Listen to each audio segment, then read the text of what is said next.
I lived in Kansas City from 1989 to 1992, so it was cool to see the Titans return to a location of some of my favorite football-related memories.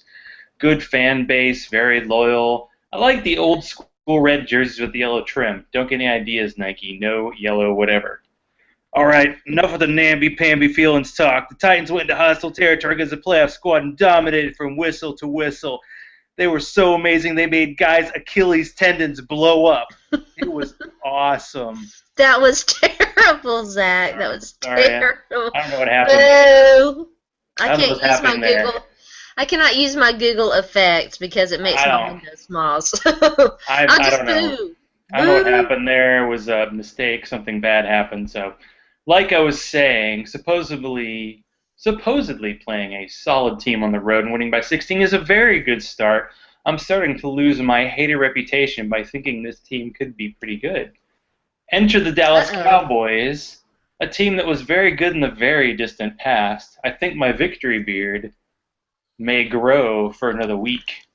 You and Coach Wiz both growing that playoff beard.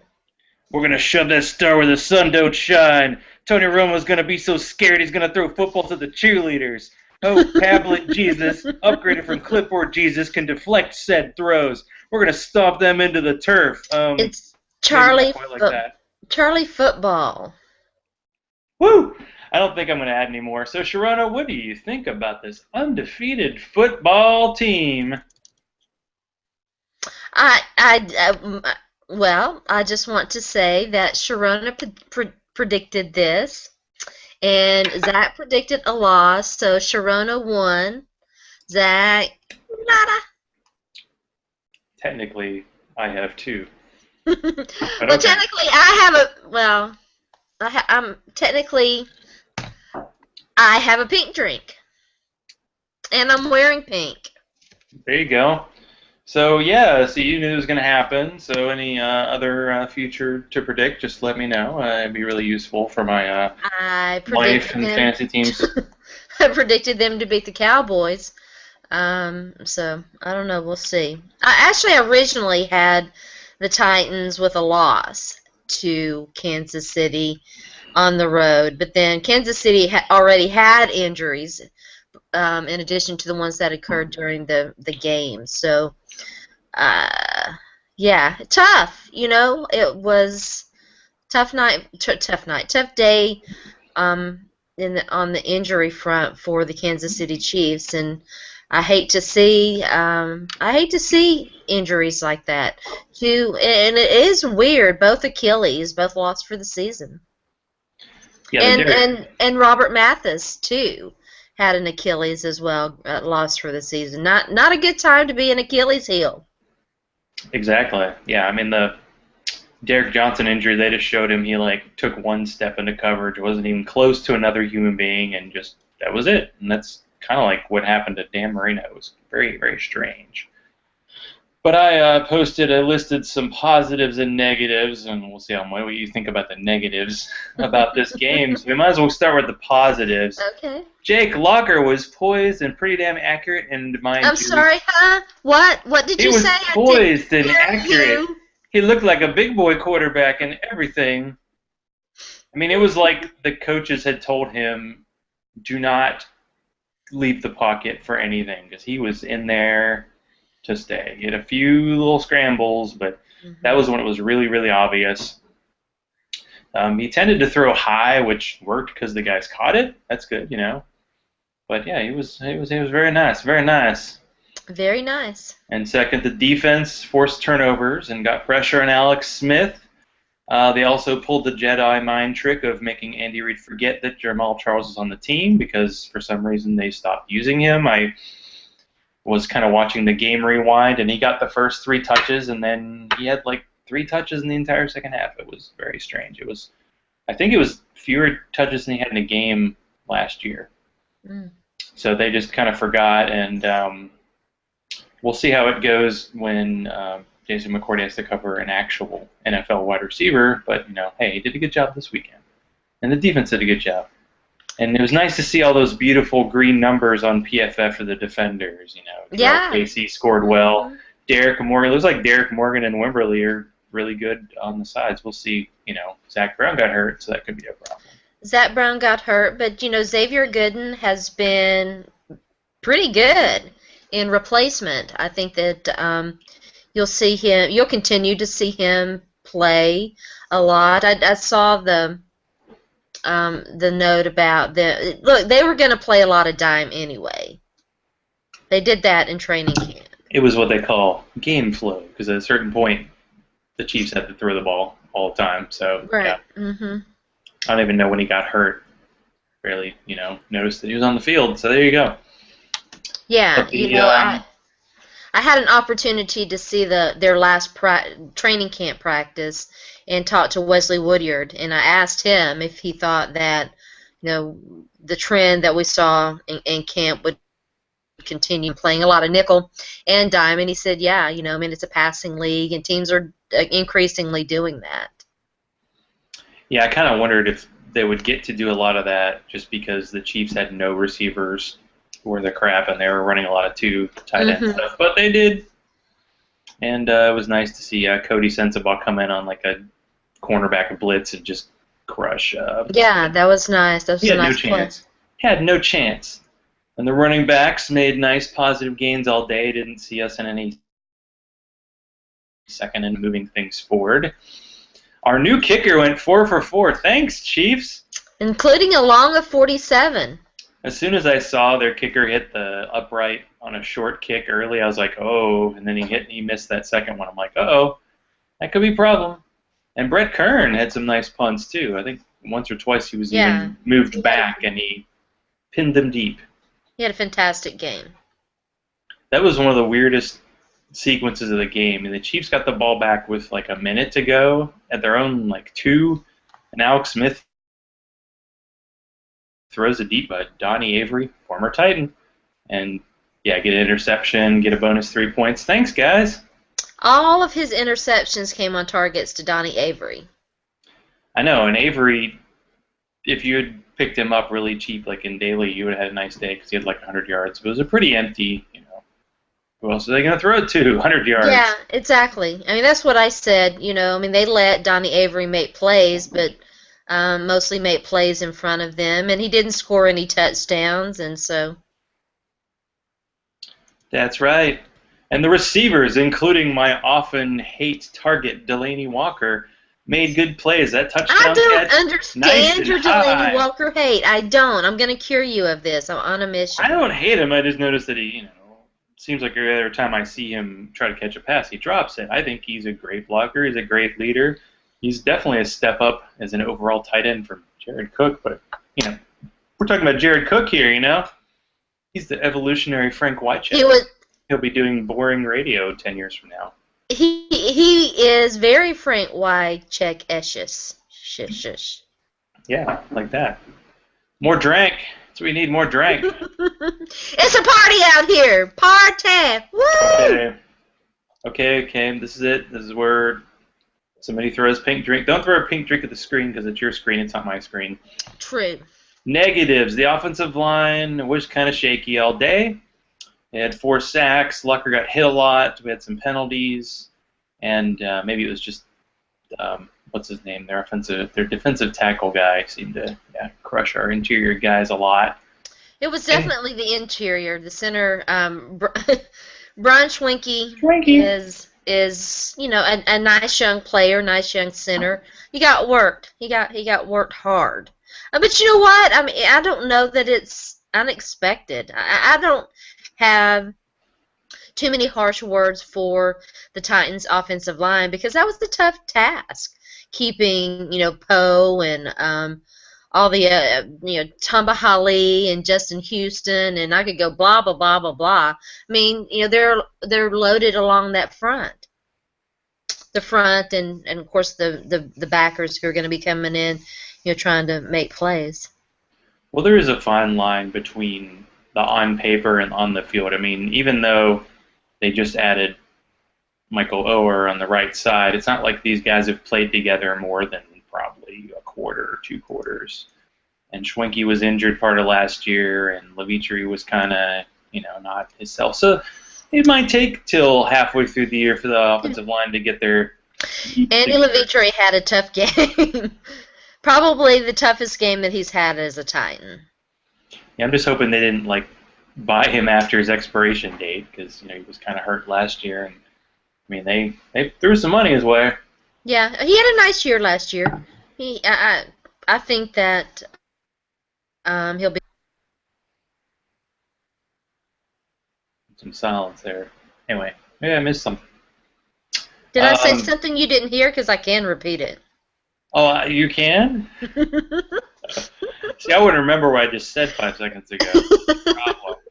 I'm always, the tape's always running forward with me. There's no rewind button here. No rewind button in this game. So yeah, more than 100 yards in penalties. That's a bit of a problem. Probably going to hurt them against a better team. And the offense, I'd say there was a lack of big plays on offense, but I don't think the game plan was to go for the big plays against a good defense. I think the Chiefs' defense was still the strength of the team, and they were definitely conservative, try to move the chains. I'll just say Dexter McCluster was who I thought he was. Maybe he'll do better than 2-yard gains next week, but I think we've had this discussion, Zach. It was not entirely on Dexter McCluster when he was running off right guard and right tackle. He was averaging like 6.5 yards per carry. Unfortunately, they had him, and they tried to do this with Chris Johnson too, and why you want to run Dexter McCluster up the gut like they did Chris Johnson, apparently something's never changed. Some of it was like they're trying to outsmart themselves. Like I would think that Dexter McCluster was coming in on plays where he'd get like a draw or a screen pass or an outside run, but they just ran him with whatever normal offensive plays there were, and it seemed to be no different. And then I was kind of surprisingly in Washington got a decent amount of touches. I think that might have been one of the biggest shocks of the game. Although it was successful. It was funny that Bishop Sankey, the heralded rookie, was the 4th running back to touch the ball in the game. And he had some good runs too, And one downside, this doesn't really mean anything, but yeah, McCourty won't cover Donnie Avery again this year, covering Des Bryant. So have you transferred your Delaney Walker hate over to Jason McCourty? Is that the deal? Trying to psychoanalyze me. We'll see how this goes. I'm trying to figure you out. Well, sometimes it's hard to tell if cornerbacks are good or not, because after McCourty got a certain reputation, he didn't really get targeted that much. It was always Werner last year.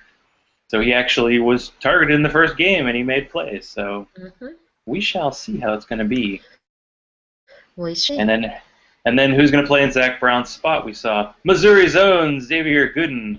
Speaking of Missouri, do you want to talk about the article that we were talking about earlier? Oh, do we have to? No, we don't.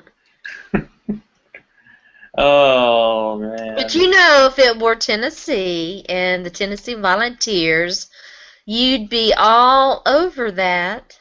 I'm just saying. Well, see, this article, and I can't remember where it was posted, wherever they post articles that are like 7,000 words long. There's been a history in the past, 5 to 7 years of some sexual assaults associated with the Missouri football program, and it appears that the athletic director and the coach I don't think really took it that seriously and didn't really deal with the situation with the amount of seriousness that it should have had, and in one case there was a suicide, and that actually came out around the same time the whole Michael Sam situation happened. So I was like, oh, pride in my school. Oh, shame in my school. Hey, look at that. That's kind of how it goes. I remember when the one incident came out and people were talking about, the suicide. But I thought that was a very well done article looking in depth at the situation. Yeah, and my Missouri Alumni magazine, of course, had this big loving article about Gary Pinkel, and it's like, you want to feel good about that the school is progressing, and it's in the SEC, and we're a really good academic record, but yeah, these things come out, and it's like, yeah, I'm just guessing, because they mentioned Doyle Green Beckham, the highly recruited guy who the team kicked out. I think there's a lot more going on than a couple of times he got busted for pot. Why they kicked him off the team. I don't think it was just that kind of stuff where they're like, you're in the SEC, we just sweep this stuff under the rug. It's like, no, I think, there's definitely off the field issues, and maybe that's why I get that kind of hater reputation, because I'm like, you kind of know these things that happen that they try to kind of pretend don't happen. Like these bad things don't happen in real life, and you try to pretend that's the case. So Yep. yeah, we're playing UCF this weekend. Woo! It's tough. Well, my Tennessee Vols are 2-0, but they face the behemoth, Oklahoma. Right, Saturday night I'll be in some kind of food coma on my parents' couch at that point. See, the thing is, okay, we'll transition into, I'm coming up to Nashville this weekend. My parents live in Nashville. They've been in Nashville about as long as the Titans have been in Nashville. And it used to be I would go into their house and practically not leave the entire weekend except to go to the Titans game. Well, now that I've met other cool people in Nashville, I like to get out and gather. But my mom's like, "Oh yeah, I'm gonna step it up," and she always tells me she bought some 2-pound steak that I'm gonna eat. And she assumes I have the appetite that I had when I was in high school. Mom's sneaky. And the thing is, my parents have both been on a crazy exercise thing, and they barely eat anything, so it's kind of odd. If there's ice cream in the freezer, it's still going to be there the next time I come up. But I like to see the sights. I've already been told about a barbecue place I'm going to go to on Saturday, and I think I'm going to tailgate with Josh Gunnels on Sunday morning, and hopefully some other people will show up. Maybe Ricky, not sure. Maybe some of the Titans MCM people can talk to you about your auto draft. Or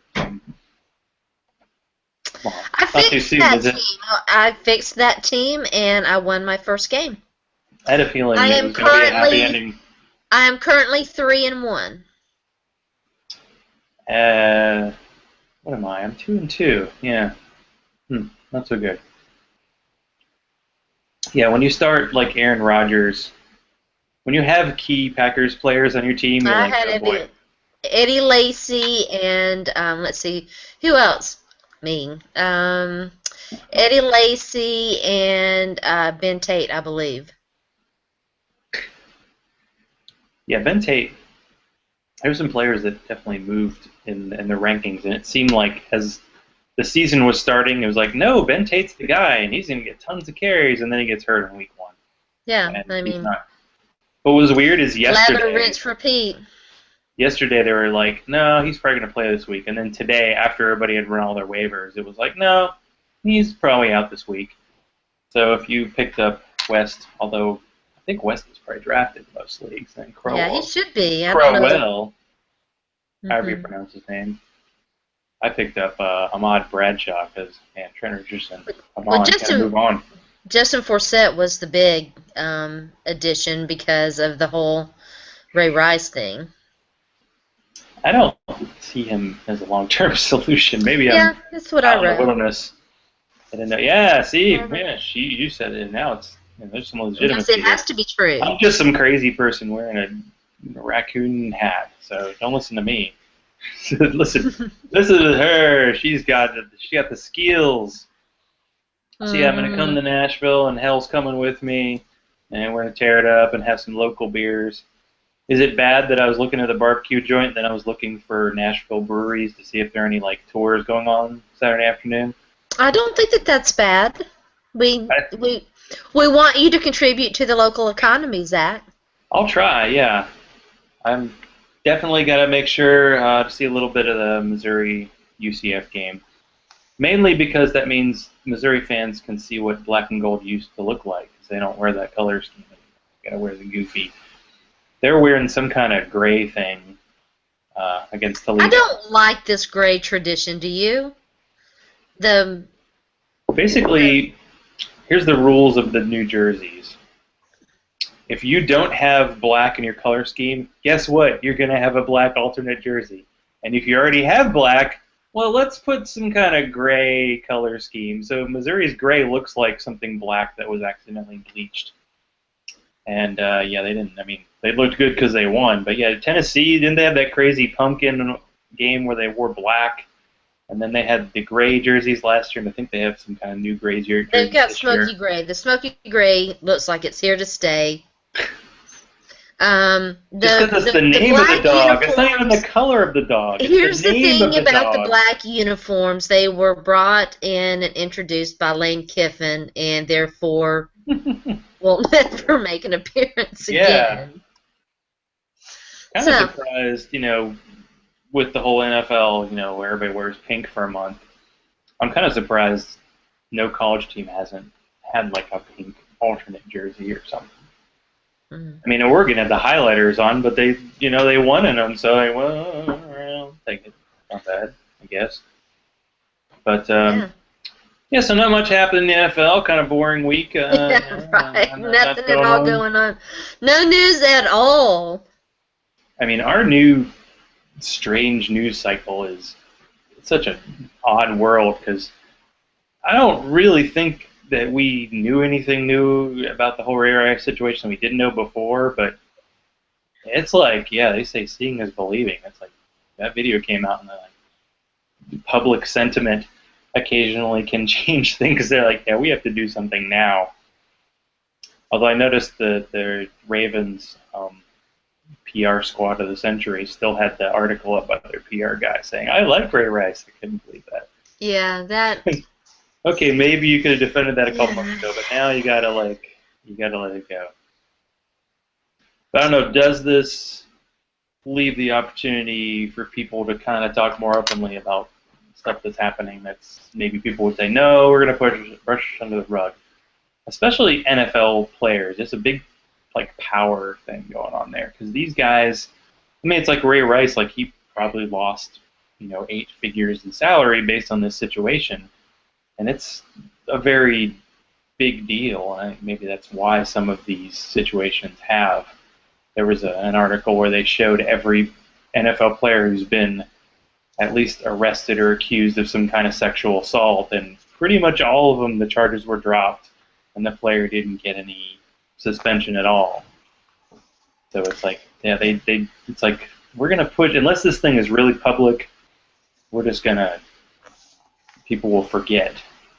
Well, I think that the violence against women storyline is not going to go away just because the NFL has done what it did with Ray Rice, because there are still guys who the league is going to have to deal with. Greg Hardy, Ray McDonald. He's currently serving a drug-related suspense, but you've got Daryl Washington, the Arizona Cardinals linebacker, and there are guys. Terrell Suggs is still in the NFL. I mean, it's going to continue to be a topic of conversation, and I think that it's an opportunity for us all to learn. Because I don't like the phrase, the term, the words domestic violence, and I've just written about that, and you'll get a chance to read that article and see why I don't like those words. But I think in any difficult situation, there's a learning opportunity, and I think it's going to be an opportunity to have, hopefully, some candid conversations about that and how we can all do better as a society, because it's a societal concern. It's not just a problem for the National Football League. It's a problem for society, and it cuts across all areas, ethnicity, class, wealth. There, as the saying goes, there are layers to this situation. Yeah, I heard that the domestic violence hotline, and I guess they've had a spike in calls since the situation happened, and Now, there's somebody posted on Twitter that the actual percentage of NFL players who've been involved in this is lower than the national average. So it's like, well, maybe we can have a conversation of stuff that's happening. Because you say that term domestic violence, I don't know, it for some reason it makes it seem like less of a crime. Like, oh, if it's anonymous people beating each other up, well, that's, we need to do something about that. But if it's people who know each other, I mean, I think we all know, like, among families, we've had some knockdown, drag-out arguments maybe with family members, and it's definitely a different layer than some person you talk to at a sports bar.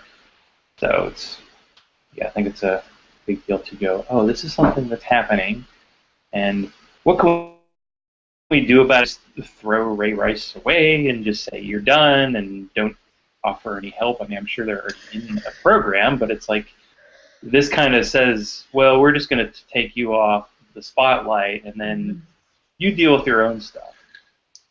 And that's one thing I didn't like about all these NFL suspensions. I think it is curious, though, that a lot of people are asking this question: why would the league go to bat for Ray Rice and take the fall for him? And I don't think that this is about Ray Rice. I think it's about the NFL and its ego and its exclusivity and its inability to it's pretty good in other areas, but when it comes to women and issues that women care about, it's as blind as a bat. Yeah, it's a tough one. I mean, you don't see you don't see any women really calling games. Maybe you can be on the sideline, and maybe you can be like in a studio, although I don't really. I was at my friend's house, and we got the whole Sunday package, and they had Kay Adams like running the fantasy page, but I didn't see really, other than sideline, any women kind of in that. So it's like, they're kind of, it's like, hey, buy our product, but you're not necessarily, because you're not playing on the field, you can't be as big of a fan. It's like, I don't think so. I don't think we need to just sell pink jerseys to get the fans. Look at it this way. They would rather have a Ray Lewis, and we all know what Ray Lewis has done, but they would rather have a Ray Lewis fill a spot than have an awesome female out there, spitting knowledge. And I think that says everything about the NFL and its priorities. Yeah, having Ray Lewis talk about the Ray Rice situation is like, maybe they don't need leader guys named Ray for a little while. I don't know, because they unveiled the statue. There's so much nonsense about that I don't even know where to begin. So I'm just not even. If we had social media during the Ray Lewis situation like we did now, would he even be in the league? Would he be a Hall of Famer? Good question. I mean, it's like 2 people died, and then all got covered up, and he basically rolled on his buddies, who probably weren't really his buddies, to, obstruction of justice. I named a fantasy team the Obstructors of Justice after that next year. And I mean, it was like, I love it. I'm friends along with the guy I hate, JJ Redick, who's on, he has a site, and he was like, I was talking about Ray Lewis, and he had a friend of his who was like, jumped in the middle of it. I was like, you don't seem to know anything about anything that he did off the field, and he just doesn't. It's like, it seems like he's past it. Like, I've forgiven myself, so you guys should forget that anything happened. It's like, there's a dark side to it, man. Maybe it's just any institution that gets so big, it just ends up getting kind of corrupt. I mean, the NFL doesn't really pay taxes, and they get free stadiums, and people throw money at them, and they have this product that just. There's been a lack of accountability. So much money, it's ridiculous. And I mean, maybe Roger Goodell gets fired and they bring somebody else up, but I don't know what the difference is necessarily going to be. Well, I said, I think it was last night. Be careful what you wish for. I mean, it could be. We don't know who's on the short list. It's entirely possible these owners could pick someone worse. Well, it is ultimately, about money. I mean, when it comes to the situation with the Clippers, it was like, I think they want to let it go, and then the players backlash, but then the advertisers started to have a backlash, and that's when it happened. I mean, once maybe some advertisers start backing out because of the Washington team name, maybe that'll lead to things changing. But that's it. It's really a money bottom line. They're like, well, the fans will forgive us and they'll come to the games. I mean, does it make sense for us all to not go to the games because we're pissed about this situation? I mean, that's probably not going to happen. It's not realistic. It's our fix anyway. We got to get it. We love you too much, NFL. Too much to ask to get a little love back, right? Well, I mean, when you stop and think about it, look how many people in this country earn a living off of sports. So not just football, but sports in general, especially where, let's take Nashville for example, where the Preds and the Titans and a variety of other sporting activities help fuel the economy. Well, it definitely brings a lot of money. Although I'm definitely tempted to eat and drink a lot before the game than spend money in the stadium. But that'll affect a lot of the vendors probably more than the actual team, and they get a piece of that. But yeah, man, I'm feeling so down. Should we just talk about the Cowboys and how much they suck, right? They suck, right? Well, or we could talk about Jerry Jones being sued. That's good. Yeah, I did my Know Your Enemy last night with Pete, Pacing Pete as he goes by on Twitter, and I made my first question to him last night was, did you make a deal with Satan to be a Cowboys fan, and do you want your money back? Because it's, they've had a storied history, but it's been kind of crappy the last decade or so. And I mean, the Jerry Jones stuff, I didn't realize the pictures what a of him coincidence! You with mean since Jerry Jones took over? It's like the pictures with him with the strippers. I didn't realize they were 5 years old, but still, it's like, the whole thing is just not. Yeah. I remember, what was it, when they opened the new stadium, and he had some guy who was sitting behind him, and he handed him his glasses to clean his glasses, and someone was handing him his drink, and I don't know. There's something to be said for our strange culture of ultra rich. I mean, we just had somebody buy the Bills, and $1.4 billion, huh? Yeah. Somebody's got that money in their couch cushions. But yeah, he was almost talking as if well, Jerry Jones has to die sometime. I don't know, man. This guy could go for another 40 Yeah, no years. doubt. And he's going to go into cryogenic sleep until they figure out how to make him immortal. Yeah, exactly. But I mean, he bought the team, got rid of Landry, and then picked up Jimmy Johnson. They win 2 Super Bowls, and then obviously he thinks he can do it on his own. He's like, I'll hire a college coach. And they won 1 Super Bowl, and then it all fell apart. And if you ever read Jeff Pearlman's book about the Cowboys in the 90s and the stuff they were doing, it's like, with today's social media, yeah, it could have been a problem. Yeah, there were some serious characters. I mean, he wrote a book about them and the '86 Mets, and those guys just were party animals. I mean, it was something else. But yeah, the Cowboys don't seem to be in a good place, and I think America's at a point where we kind of like watching them struggle. Although I didn't like the fact that I had Tony Romo and Des Bryant on a fantasy team, and I'm not sure what was going on with Tony Romo in that game because he was drunk or something. Awful. He just, I mean, they showed the play where Dwayne Harris is basically his defender falls down. He's wide open in the end zone. Tony Romo doesn't see him, waits 2 seconds, throws it to a triple covered Jason Witten, and then throws an interception. And then they showed the play where he threw the ball to Des Bryant, who got crushed by the defender, got hurt, doubly hurting my fantasy team, and then Terrence Williams is wide open down the field. It's like, I don't know what's up with this guy. I'm still... I would remind you, Zach, that you encouraged me to draft Tony Romo. And I did. I listened to you. Did you? Well, you got him... But I'm good. Jake Locker is my backup. You got him pretty late, I'm guessing. I mean, I had him... I think he was the 13th quarterback taken in our draft. And yeah, I got him pretty late. It was kind of sad because I was playing a guy who had... It was weird. Quarterbacks went really, really, really early in that draft. I was like, huh? It was so strange. It's kind of like they say, the universe is expanding. It's like in local drafts, people still grab quarterbacks early. I won that and game, though, by the way, experts. because I am. Exactly. What is the deal here? I need your draft experience, not me. I mean, I did that auction league, and I think I got the 12th highest score. That's not a good thing to admit. But anyway, yeah.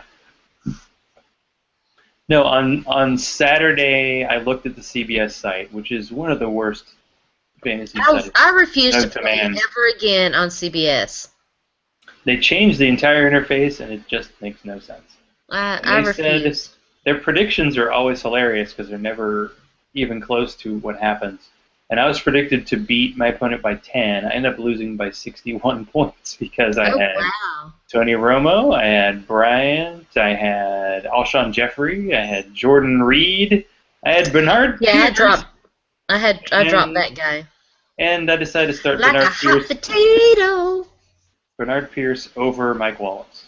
Which, if I had done, I would have lost by like 43 instead of 61. But anyway. The league that I lost in, I had no Sean Moreno on my bench. And, of course, I already told you, Eddie Lacy. And I think my starters were Eddie Lacy, Toby Gerhart, and Ben Tate. Well, you know what my big waiver wire pickup is this week in my local league? Titans defense, baby! There you go. Yeah! I'm kind of hedging my bets because I'll start Tony Romo and all the Titans D, so I should get points either way, right? Should. Although I had one Cowboys fan on Twitter say to me that, well, the defense didn't give up any points in the second half. I'm like, well, they were down 28-3. And yes, one of those touchdowns was a defensive touchdown, so that doesn't count. And it actually sounded like the defense was better than expected, although I heard that Justin Durant, like another starter, got hurt for them. So the only starters they're getting hurt are the ones that they kind of don't want to get hurt, or, like apparently their cornerbacks aren't very good and don't have much in the defensive line. I don't know. We'll see. So it's weird because 2 weeks ago the Titans were the anonymous team. Now this week they're like the most popular team in daily fantasy. Like people were doing the Jake Locker, Justin Hunter stack all day and all night. I like it. But I think the contrarian would be to take. I love it. I want some more of it. I mean, you could get Delaney Walker cheap. You could get Nate Washington for probably nothing. I just looked at Nate Washington's stats in the last Cowboys-Titans game. Caught one pass. I think it was for a touchdown, though.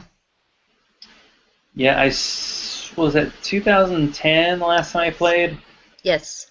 I actually was at a wedding, and I TiVo'd it, and then I watched it really late at night, and I thought they would lose, but that was one of those Alteron Werner games where you had a bunch of turnovers, and they were able to win. And Vince Young played a very nice, efficient game. But let's not forget, 2006, the last time the Cowboys were in Nashville, they got destroyed, and that's when Albert Haynesworth stomped on Andre Grode's face with no mask on. We've had some memories the last few years of the Titans, haven't we? That game. We had the Vince Young throwing crap into the stands game. We had the Patriots pounding them mercilessly in the season finale in 2006. There were some bad ones. Well, there was the blowout loss to the Bears in, 2011? It was a couple years ago. I just remember because 2012. I brought my friend up who's a big Bears fan. It was like the greatest day of his life. He was very happy and excited. Right. And I think it was 2012 because that was the year of the blowouts. The Packers, the Bears. Who was head coach then? Can you remind me? Mike Munchak. Some guy you like? I'd still like him. Not boo-worthy anymore, but he's all right.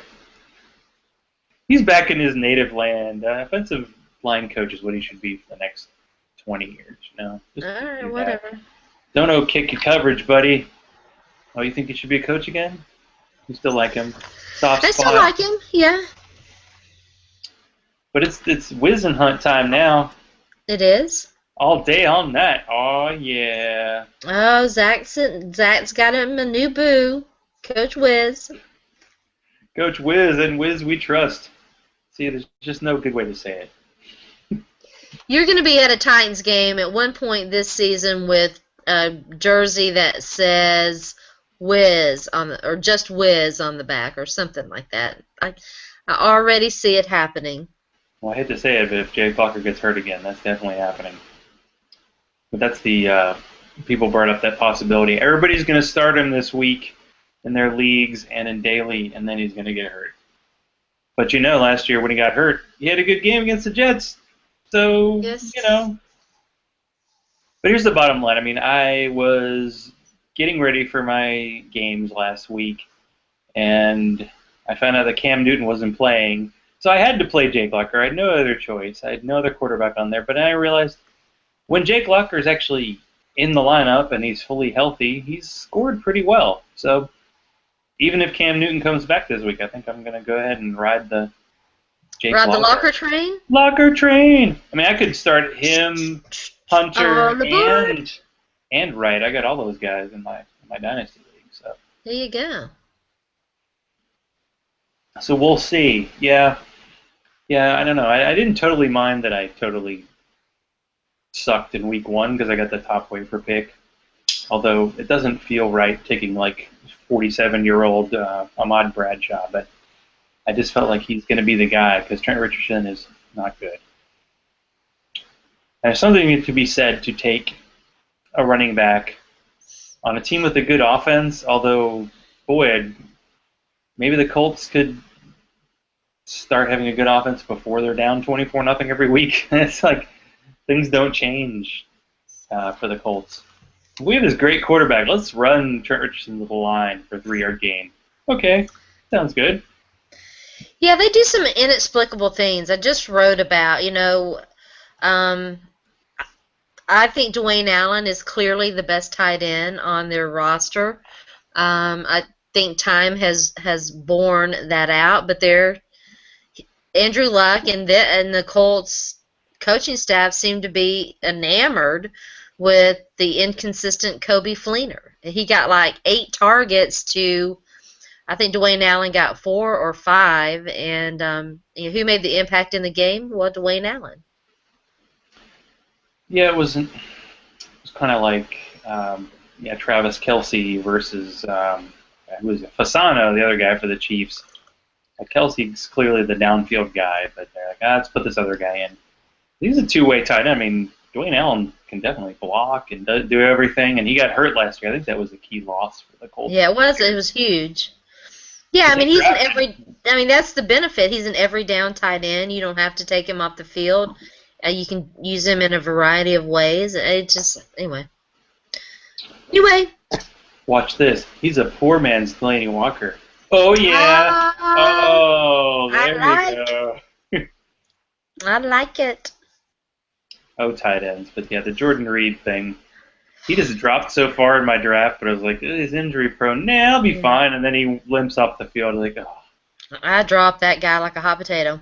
I forget who did I pick? I'm trying to think. Who did I pick up? I'll have to. Yeah. I'll think on that. It might have actually been Dwayne Allen.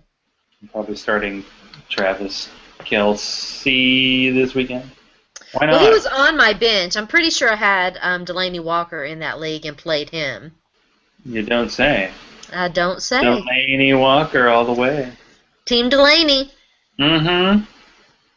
So 2-0 and then heading to Cincinnati. That sounds good. Yeah. It's already gone. It's already happened. Sounds real good. And then Tennessee's going to beat Oklahoma on Saturday night, of course. Of course. And Vanderbilt's going to lose to UMass. Shock the world.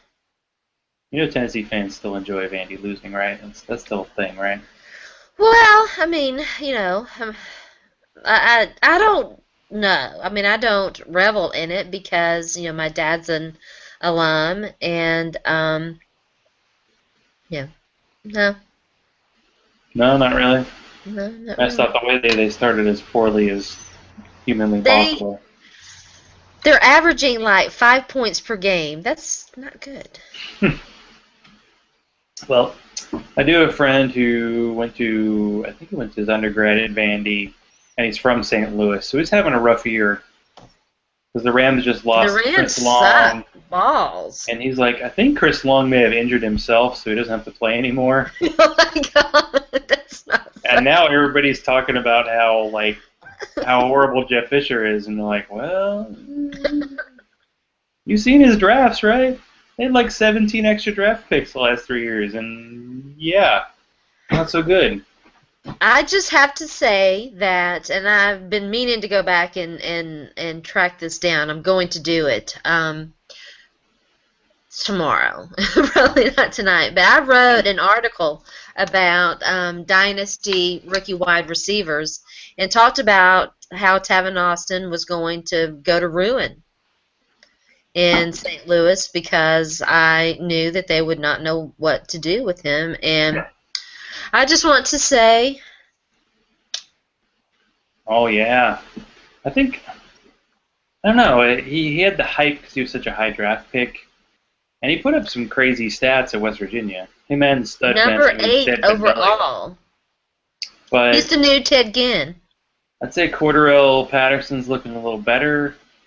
Although I do have Adrian Peterson. It's weird. Usually, your running back gets, like someone takes his touchdowns at the goal line. I'm like, okay, so a wide receiver came in at a 67-yard touchdown run. Okay.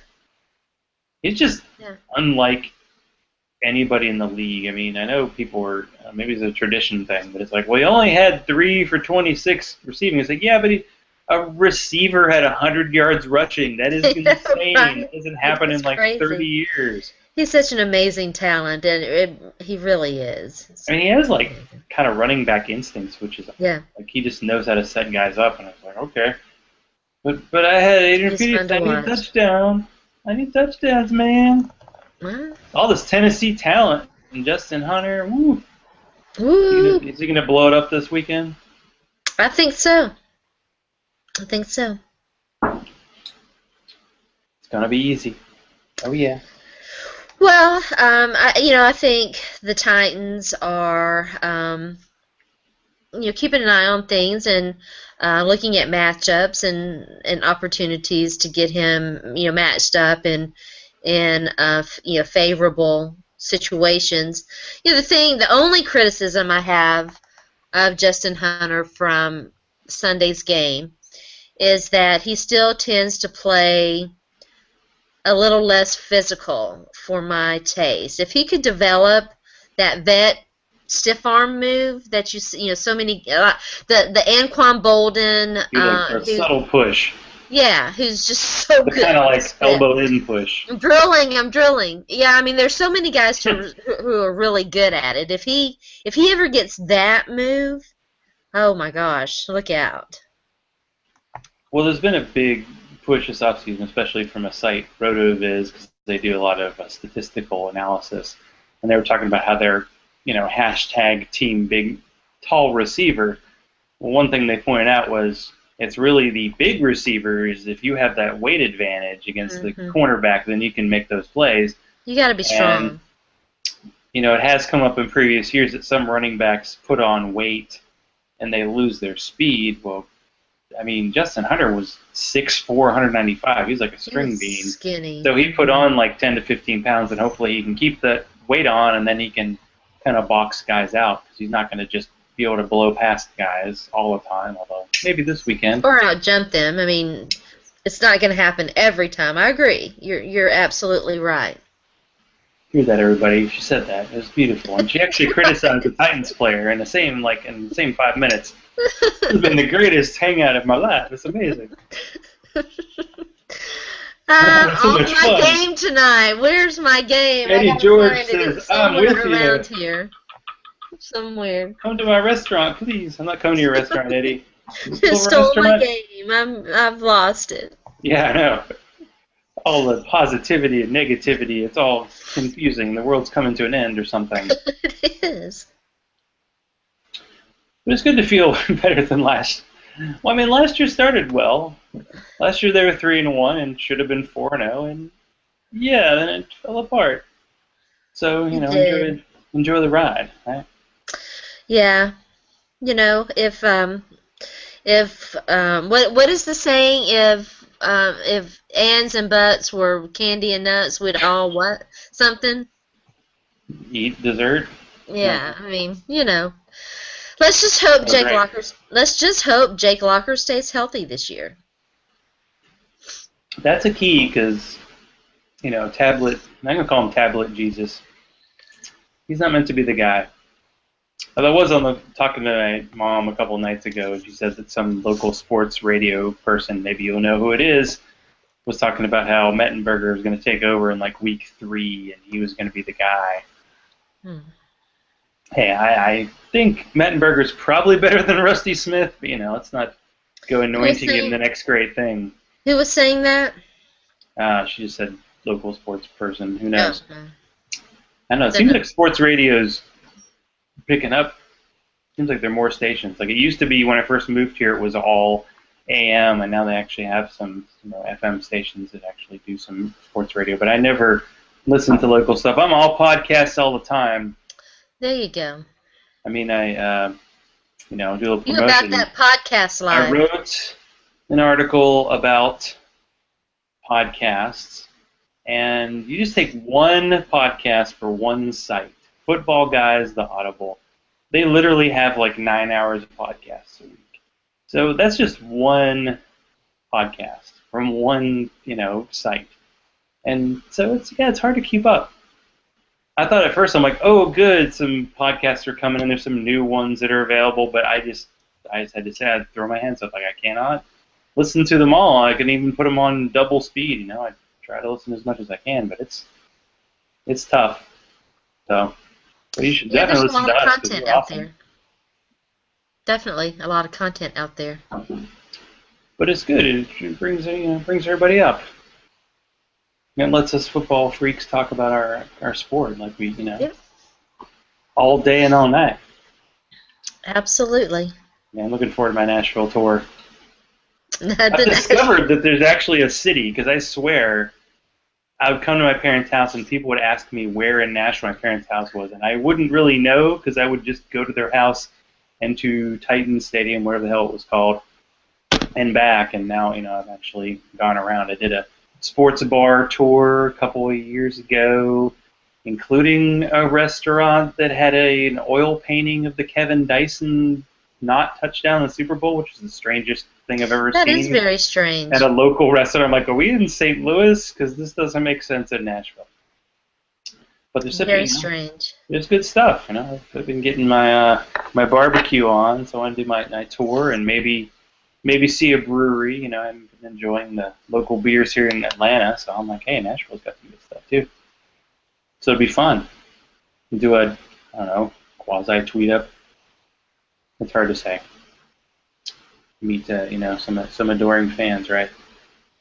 And Sharona would let you'd everybody in town be coming by. Oh, Sharona's going to be okay. Now we have an event. It's not a party till Sharona shows up. Because you're popular, right? That's right. I mean, even if you are stuck in your place writing all day, right? Yeah. All your stuff. All the stuff. You still have 700 podcasts a week or other shows? Well, that actually reminds me, I'm trying to set something up for Friday night, and I've got to finish that up. But yeah, I had the NFL female gig last night. It was very fun with Liz Loza, the fantasy football girl, and yeah, I love her. And Brad Wells came on to talk about the NFL and some other topics. So I had not talked to Brad in a while, so that was nice. Nice opportunity to hang with him and we talked about Ray Rice and Roger Goodell and a lot of other different things. So that was good. Nice light topics, Some light discussion for the Tuesday evening, and I do get tomorrow evening off, and so that's kind of nice. I think. You're just going to watch a game and not write 20 articles about it? I might just watch a game. I just finished an article as Zach knows, I just finished an article today that I'll probably get published later on this evening. And I've already started on another one that'll probably get posted. And this is Titans related. Ooh. That will get posted tomorrow. And then I'll turn my attention to my AFC South work and do that and talk about the AFC South and NFC South on Friday night. And so. The Titans are going 16-0, right? What did I said 10-6. I have them at 10-6, although they've already won a game. In my prediction article, they've already won a game that I predicted them to lose. So technically, they could go 11-5. Yeah, wasn't it the ESPN prediction that had the Chiefs 22-0? Yeah. Yeah, something like that. All I know is poor Ryan Forbes, who I talked to last week for Know Your Enemy, said that if things went badly, he'd be going from his Dale's Pale Ale to bourbon. So I think he probably switched to bourbon fairly early. Yeah. We understand his pain. I used to do that too. And I probably still will on occasion this season. Well, think about it. I mean, I was in Kansas City for 3 years, and that was during like the Marty Schottenheimer time. So they actually were good the whole time I was there, and I didn't have the kind of fluctuation like I've had with the Titans. I mean, the Titans were great when they first moved to Nashville, and they had a nice run, and then they've had about 5 years of less than awesomeness. Mediocrity. Thrown away. Rebuilding, which takes time, right? Mm-hmm. Well, it's a new era, and so hopefully a new era of awesome has begun. The coach Wiz Awesome Tour. Wiz Awesome Tour. The Wizard of Awesome. The Wiz of Awesome. That's right. We're going to tear the Nashville up, have a good time with it all. Kids just wrote kind of a recap article on Monday for Fantasy Sports about just the top articles about the weekend, and I did a podcast article today. I just like writing about what I listen to and see, and I'm going to try to get back on the interview track with some people coming up next week. I like doing the Know Your Enemy. I don't know. I used to just send questions to people and have them answer them, but I seem to like these video formats a little bit better. You get that interaction going, and end up heading in different directions. You can do kind of follow-up stuff, so I enjoy that. Although I had some bizarre hangout thing where I apparently scheduled my hangout in the future, but I did it yesterday, so people still think it's tonight. I don't know. Strange. Trust me, I was there. It happened last night. And it was nice to actually do a hangout or a podcast that was before 10:30 at night. They did a couple of those last week, and I saw you grinding late. Past my bedtime. On that podcast grind. I started to say, I see you late night podcast cheating, but I didn't. I thought we had an understanding. I did not. I don't think that I ever agreed to an open podcast relationship. I think you slid this in on me, and I'm going to have to demand that we discuss. No, it's fine. You have your girls' night. Can I have a guy's night? Right? I do. You're hanging with all your fantasy football women talking about whatever. I'm hardly the person to talk. I think your talk is actually more productive because your fantasy teams are doing better than mine, so that's a bit of a downer. I don't know. I maybe this is my fantasy football thing, but I seem to take the losses harder than I enjoy the wins. So I gotta flip that upside down. Because I was playing our champion from last year, the guy from England who makes all kinds of moves, and he had an absolutely stacked team. I thought he was going to crush me, but it didn't turn out that way. Jake Locker led me to a dramatic victory. See? What was that? Could you repeat that, please? Jake Locker is a great quarterback. I was going to wear his jersey to my friend's house, but we were grilling last Sunday, and I was just going to sweat out that thing. So I am wearing it. I hear it's going to be like 70-something on Sunday in Nashville. So I'm awesome. I can probably wear that and get away with it. And you know what else? They have Wi-Fi and Red Zone, even if it's not good. Yeah, I am anxious to see what the changes are. So Right. It's a brave new world, and for people who don't know, the Titans had two preseason games that they were both absolute monsoons, and Yeah, so people didn't have what I'd call the ideal experience at. I can't believe LP Field hasn't gone out of business. There's usually a rule if you sponsor an NFL stadium, you usually go bankrupt. So, way to go, LP Field, and in a recession, no less. yeah, Nice, right. nice work. Good job. Nice work. Good job. Good effort. Yeah, exactly. So, I don't know if you want to call it a night. We could keep talking for a while, but yeah. And what you Well, got? What you got, um, Haps? in the morning, we're going to be interviewing Sigmund Bloom. Speaking of the fantasy, Sig. yeah, speaking of the football guys, he is going to be on our first segment, being his awesome self, talking some fantasy football. Then we're going to talk about boxing with our girl Emily Boxing, given the fight Okay. coming, given the fight coming up. So I'm looking forward to tomorrow's show. Is going to be a lot of fun, and looking forward to getting everyone's reaction to the article, the very personal article that I'm getting ready to post here. Oh, probably in about an hour or So so. that's going to be on your site? It will be on my site and on NGSC Sports.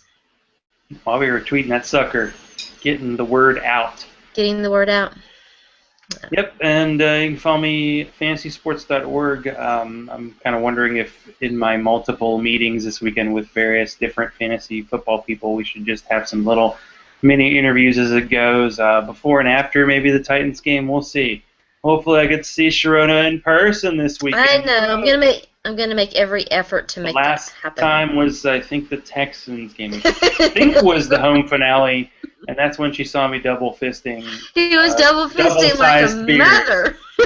I had two 21-ounce fat tires, and I have a feeling that might cost me a few more bucks this year, but they might be worth it.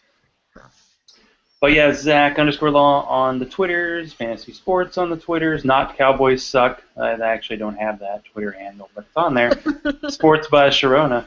So everybody, football is fun. Enjoy yourself. Play more, and yeah, it's happening tomorrow night. Yep, So it goes down. Don't forget to set your lineups. go Titans. Wait, Yep. these guys say go Titans. White Jack, Shoot. George, bring it. That's right. Go I'm not putting the sports. hat back on. It's too hot. All right.